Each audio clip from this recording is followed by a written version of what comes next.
All right, this one's going to be pretty simple, pretty quick. Today we're just going to cover direct objects. And as you can see, I've already set up my screen here and a sentence. The audience is applauding the performance. Now we've already got the basics. We're first going to look at the verb, what action is happening, and our action is applauding. And I want to look to see if I have any helping verbs with that, and I do. Is. So is applauding will be my verb, and I put that in that space. All right. Next, we will look for the subject. So who or what is applauding? The audience is applauding. That's my answer, so that's my subject.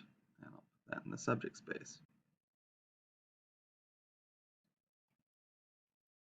All right.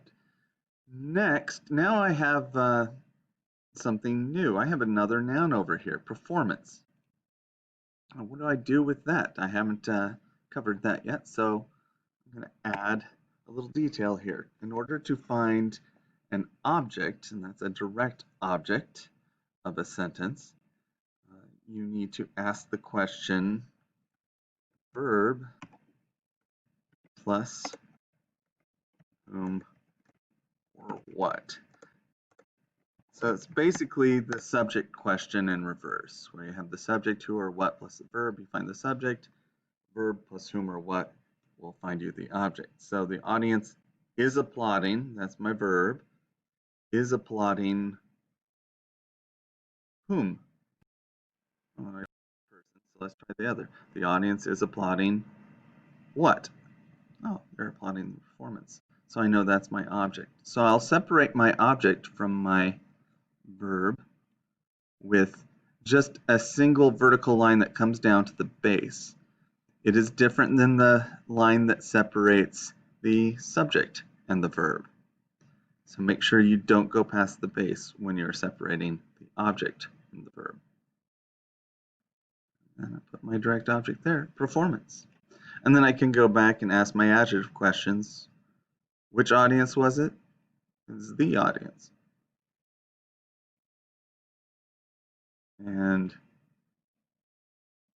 switch that. And then which performance was it? It was also the performance. And that is how you diagram and identify an object. Got any questions about diagramming objects? Hit me in the comments, and we'll follow up next time with some indirect objects. Bye.